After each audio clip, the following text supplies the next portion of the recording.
Hello दोस्तों, मैं राजीव कुमार आप सभी को आरबी स्टडी पॉइंट पर हार्दिक स्वागत करता हूं। आशा करता हूं कि आप लोग अच्छे होंगे। इससे पहले हम सिंधु घाटी सभ्यता के मुख्यतः 3 वीडियो देख चुके हैं और आज हम सिंधु घाटी सभ्यता के चौथा वीडियो पढ़ेंगे। ठीक है, इससे पहले वाले वीडियो में हम सिंधु घाटी सभ्यता के कुछ स्थल के बारे में पढ़े थे और आज जो स्थल बच गए हैं उसके बारे में हम पढ़ेंगे और इसका नगर विस्तार किस तरह से हुआ इसके बारे में हम आज पढ़ेंगे मुख्यतः। तो चलिए बिना देरी किए हुए शुरू करते हैं आज का वीडियो। सिंधु घाटी सभ्यता के जैसे कि इससे पहले हम 9 स्थल देख चुके हैं, तो आज वाले वीडियो में हम टोटल 13 स्थल देखेंगे और इससे ऐसे तो सिंधु घाटी सभ्यता में टोटल 1500 स्थल पढ़ने हैं, जिसमें से 2 स्थल अफगानिस्तान में और 500 स्थल पाकिस्तान में तथा 900 प्लस स्थल भारत में देखने को मिलता है, जिसमें से मुख्यतः हम 13 स्थल को छांटे हैं जिससे अधिकांशतः क्वेश्चन पूछे जाते हैं। ठीक है, तो देखते हैं कालीबंगा। कालीबंगा जो कि राजस्थान के हनुमानगढ़ जिला, राजस्थान में एक जगह है हनुमानगढ़ जिला, वहाँ की घग्गर नदी के तट पर कौन सी जगह खोजा गया है? कालीबंगा। कालीबंगा को 1953 में अमल नंद तथा 1960 में ब्रजवासी लाल के द्वारा खोजा गया था।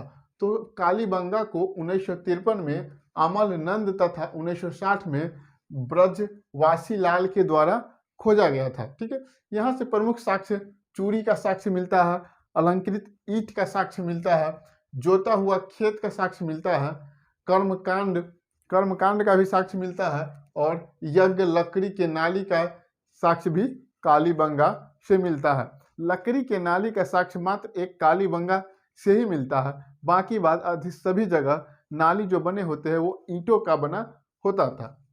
उसके आगे देखते हैं मांडा। मांडा जो कि सिंधु सभ्यता का सबसे उत्तरी बिंदु था, जो कि जम्मू कश्मीर में चिनाब नदी के तट पर खोजा गया था, जो कि जम्मू कश्मीर के अखनूर जिला, जम्मू कश्मीर के कौन से जिले? अखनूर जिले के चिनाब नदी के तट पर खोजा गया था। यह सिंधु घाटी सभ्यता का सबसे उत्तरी बिंदु था, जिसे 1982 में जगपति जोशी के द्वारा खोजा गया था। उसके बाद देखते हैं आलमगीरपुर। आलमगीरपुर सिंधु घाटी सभ्यता का सबसे पूर्वी स्थल था, जो कि यूपी के मेरठ जिले में हिंडन नदी के तट पर स्थित है। तो यहाँ पर देखते हैं आलमगीरपुर। आलमगीरपुर सिंधु घाटी सभ्यता का सबसे पूर्वी बिंदु था, जो कि यूपी के मेरठ जिले में स्थित था, जो हिंडन नदी के तट पर स्थित है। ठीक है, इसका खोज 1958 में भारत सेवक समाज के द्वारा खोजा गया था। मुख्यतः एक संस्था थी भारत सेवक समाज, इसके सहयोग से 1958 में आलमगीरपुर को खोजा गया था। उत्खनन कार्य यज्ञदत्त शर्मा के द्वारा करवाया गया था, जो कि उसका उत्खननकर्ता का जो हेड था उस समय आलमगीरपुर जो खोजा गया था जगह, जो कि भारत सेवक समाज के द्वारा खोजा गया था, जो कि उसमें मुख्यतः उत्खनन जो कार्य हुआ था उसका जो मेन हेड था वो यज्ञदत्त शर्मा था। यह सिंधु सभ्यता का सबसे पूर्वी स्थल है। सिंधु सभ्यता का सबसे पूर्वी स्थल किसको माना है? आलमगीरपुर। यहाँ से मृदभांडों पर रंगीन चित्रकारी का भी साक्ष्य देखने को मिलता है।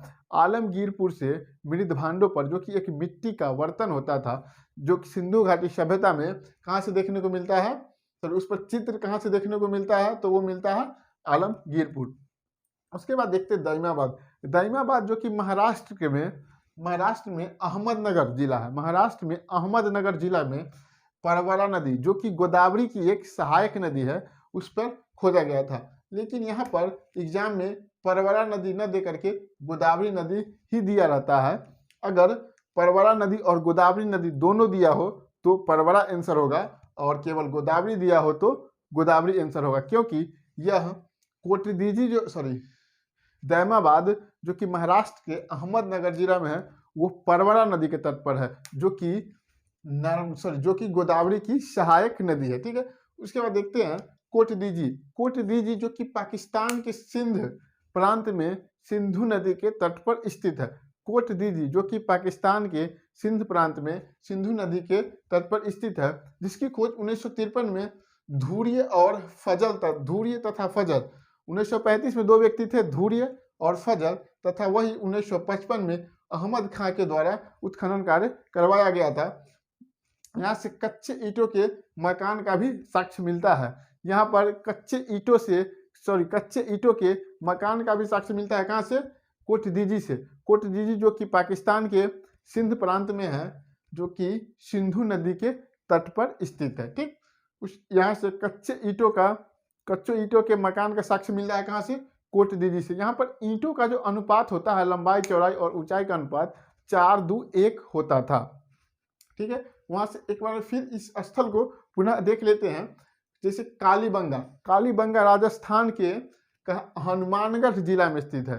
कालीबंगा राजस्थान के हनुमानगढ़ जिला में स्थित है, जो कि घग्गर नदी के तट पर स्थित है, जिसकी खोज 1953 में आलमनंद तथा 1960 में ब्रजवासी लाल के द्वारा किया गया था।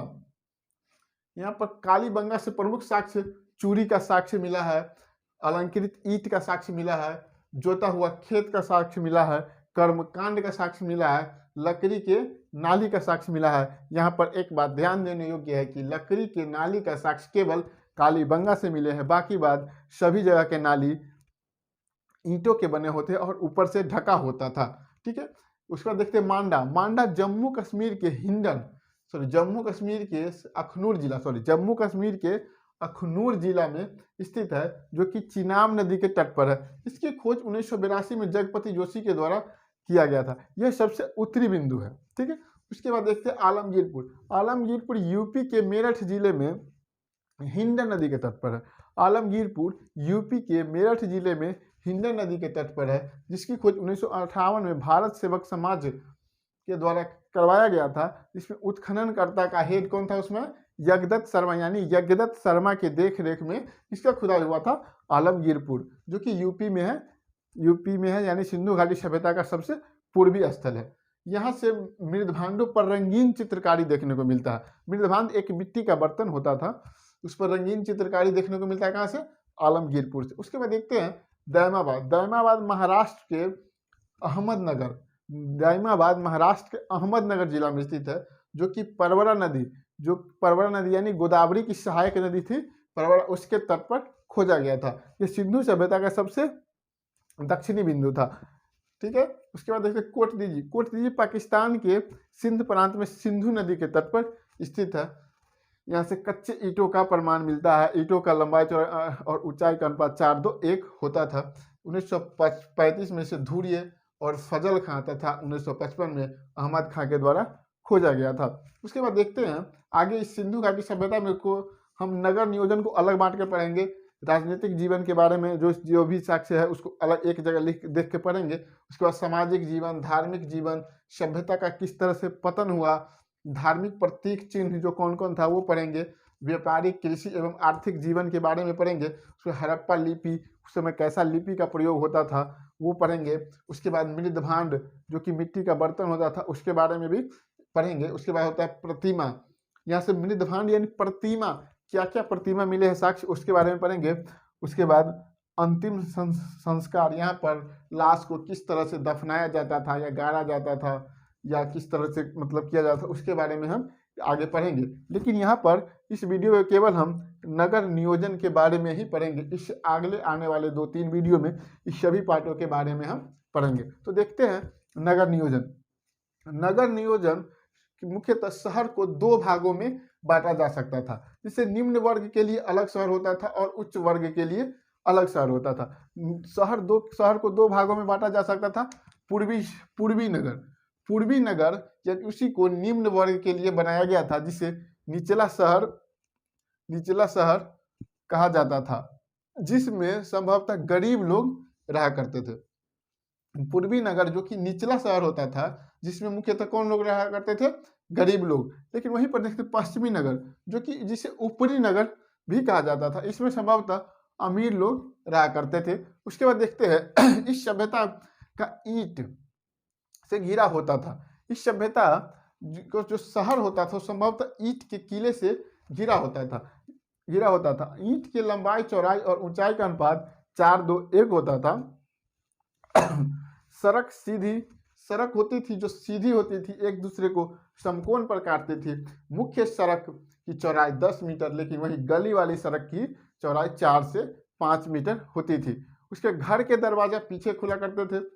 सिंधु सभ्यता के जितने भी नगर के थे उसमें घर के दरवाजा पीछे खुला करते थे, लेकिन लोथल एक व्यापारिक जगह था, इसके कारण सुविधा के कारण घर का दरवाजा सड़क की ओर ही खुला करती थी। बाकी बात सभी जगह सभी जगह सड़क के सभी जगह घर के दरवाजे मुख्य सड़क की सहायक सड़क की ओर या पीछे सड़क के पीछे की ओर खुला करती थी। भवन में कई कमरा होता था। वहाँ पर जो नगर में जो भवन होते थे उसमें कई कमरे होते थे। इसमें रसोई घर होते थे, स्नानागार, बीच में आंगन होता था। स्नानागार एक मतलब कुंड होता था जिसमें पानी उनी जो कि स्नान के लिए यूज होता था। ठीक है, उसके बाद नाली में पक्की ईंटों का प्रयोग होता था, लेकिन इससे पहले हम देख चुके हैं लकड़ी वाली नाली का साक्ष्य मात्र बनवाली से मिलता है।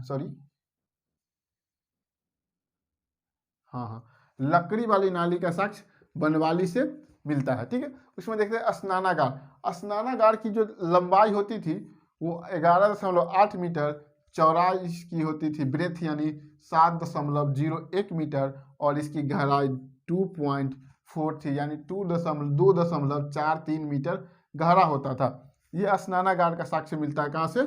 मोहनजोदड़ो से।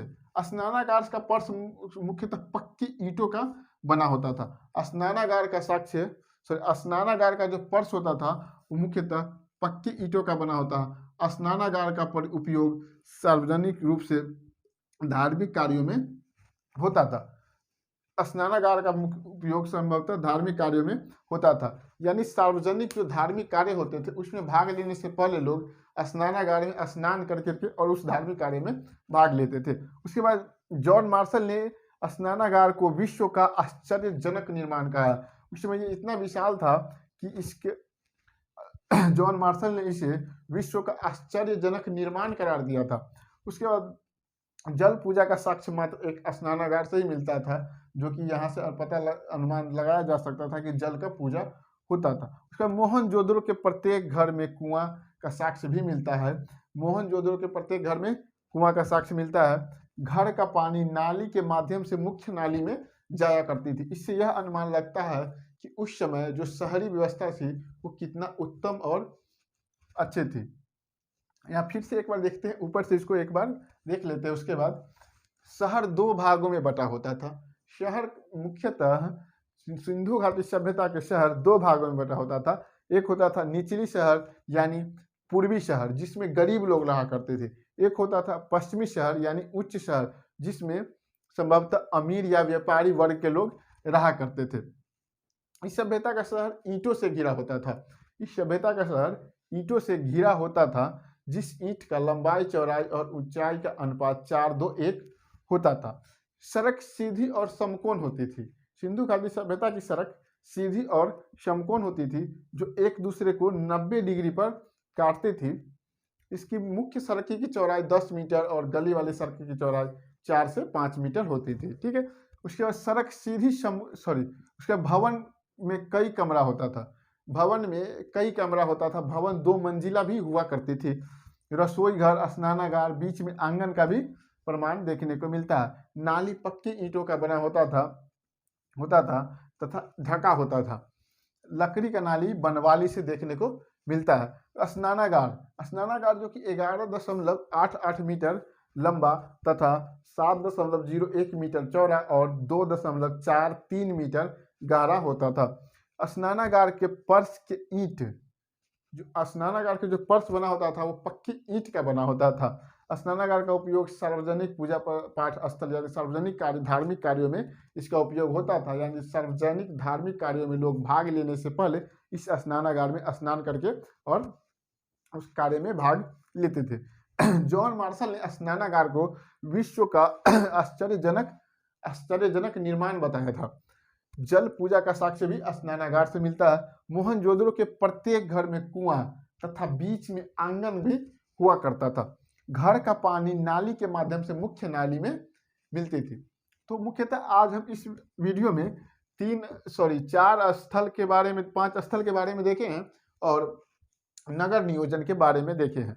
उसके आने वाले अगले वीडियो में हम अगले 2-3 वीडियो में राजनीतिक जीवन, सामाजिक जीवन, धार्मिक जीवन, सभ्यता का पतन किस तरह से हुआ, धार्मिक प्रतीक चिन्ह, व्यापारिक, कृषि और आर्थिक, हड़प्पा, मृदभांड, प्रतिमा जो होता है उसका मतलब किस कौन कौन तरह के प्रतिमा वहाँ से मिले हैं, या किस तरह का प्रतिमा होता था, उसके अंतिम संस्कार यानी मनुष्य को किस तरह से मरणोपरांत दफनाया जाता था, इसके बारे में हम आने वाले वीडियो में देखेंगे।